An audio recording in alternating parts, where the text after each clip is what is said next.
Your cat looks at you every day, from the sofa, the window, the top of the cupboard, that dark corner where he seems to be judging your existence. But there's something strange behind that look. He's not seeing exactly what you think he is.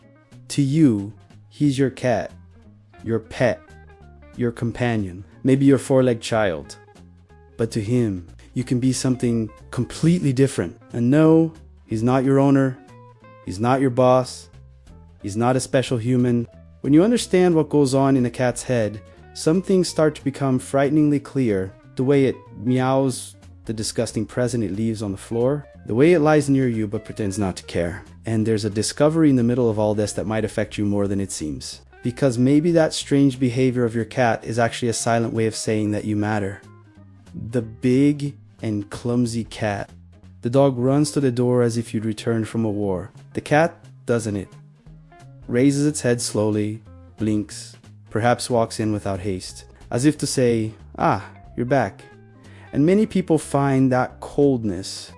In your cat's mind, this behavior isn't a lack of love. It's feline language. Cats don't treat others as subjects. They test distance, trust, scent, presence. They don't put on an emotional show. They observe, and when they accept you into their territory, that's huge. When your cat rubs against your leg, nudges its head against you, or licks your hand, it's not making a human gesture. It's using the same code it would use with another cat. To it, you're a kind of giant, noisy, unbalanced cat that's terrible at hunting, but still part of the colony. Your cat's blurred world. You get close to his face, speak in a high-pitched voice, touch your nose to his smile, and perhaps you imagine he's seeing your expression clearly, but to the cat, so close, your face becomes a warm, vivid, somewhat blurry block. A cat doesn't recognize you the way we recognize someone in a photograph. It pieces you together. Your scent on the pillow, the sound of your keys, the weight of your footsteps on the floor, the way you breathe when you come home tired. This actually makes everything more beautiful, because your cat doesn't love an image of you. He loves a feeling. You are a collection of signals, a presence, a familiar scent in the air, a voice that echoes through the house. To him, you are not a face. You are the atmosphere. The gift nitrogen monoxide one asked for. Now let's talk about the scene no one wants to experience. You wake up, go to the living room and find something dead on the floor, or almost dead, or a Torah left at your feet, while your cat stares intently at you as if expecting a reaction. In nature, a mother cat teaches her kittens by bringing them prey, first dead, then alive. Gradually, she shows them how to survive. It's a behavior linked to instinct, almost a practical survival lesson. And when your cat does something similar to you, there might be a very clear message there. You don't know how to fend for yourself. It seems strange. But within feline logic, this can be a gesture of care, a somewhat bizarre attempt to share knowledge. Think about it from his perspective. You don't hunt. You don't climb properly. You don't smell as well as you should. You don't hear half the things. And mysteriously, you take food from a cold, noisy box. To your cat, you are loved, but worrying. So he tries to help.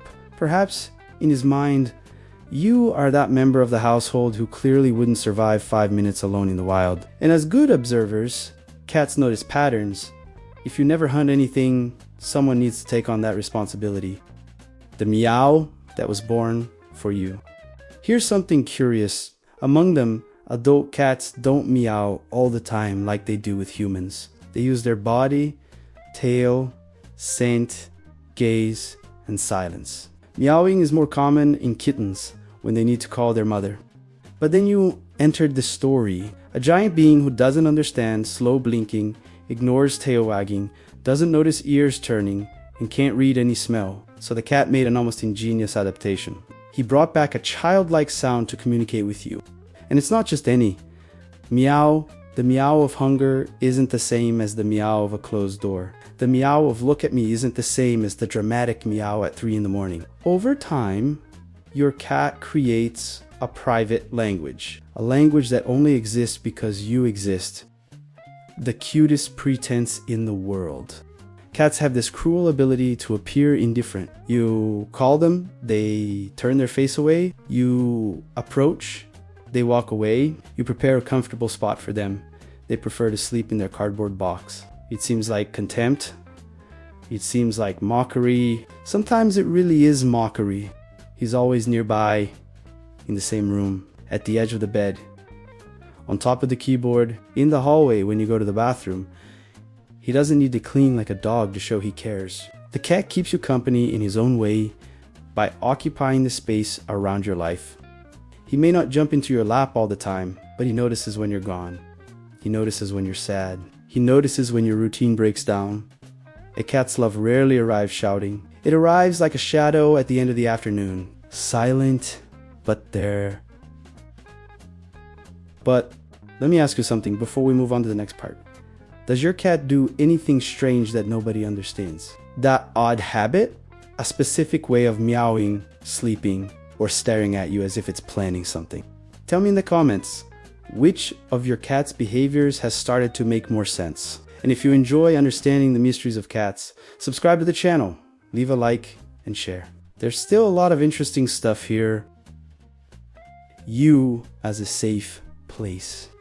There's a moment that many people don't notice. The cat enters the room, tense, alert, listening to everything. Then he sees you. He lies on his side. He closes his eyes slightly. His belly appears. His breathing slows. His body relaxes. For an animal born programmed to distrust, relaxing is a huge statement. Sleeping next to someone is letting your guard down. Showing your belly is allowing vulnerability. Turning your back to you is trusting that nothing bad is coming from there. You might think you don't do much, that you just feed them, clean the litter box, and open doors. But for a cat, your presence can be a sign that the world is safe at that moment. You become a kind of invisible shelter, a place without walls. What he really thinks of you, your cat doesn't think, this is my owner. Cats don't work well with that logic. They don't understand contracts, collars, documents, or last names. Their bond is older, more physical, more wild. It's about scent, routine, trust, and shared territory. He doesn't stay with you just for food. Of course, food matters a lot. But if that were all, he wouldn't sleep near your head. He wouldn't seek your lap when things get strange at home. He wouldn't meow in a way that only you understand. Perhaps, to your cat, you are something difficult to translate. A huge cat that doesn't know how to be a cat. A confusing companion. A safe presence. A smell of home. A somewhat useless, yet beloved creature. And that, coming from a cat, is practically a declaration of love. So, the next time your cat looks at you from across the room, don't just see a mysterious animal posing. Maybe it's sizing you up. Maybe it's recognizing your scent. Maybe it's just thinking you should learn to hunt better. When he meows, it might not be irritation. It might be a word he's made up for you. When he rubs against your leg, it might not be neediness. It might be belonging. When he sleeps close by, it might not be by chance. It might be pure trust, without words. In the end, your cat may never understand that you are human. And perhaps that won't even matter, because in their world, you are something much more intimate than a species. You are presence. You are security. You are colony. You are home.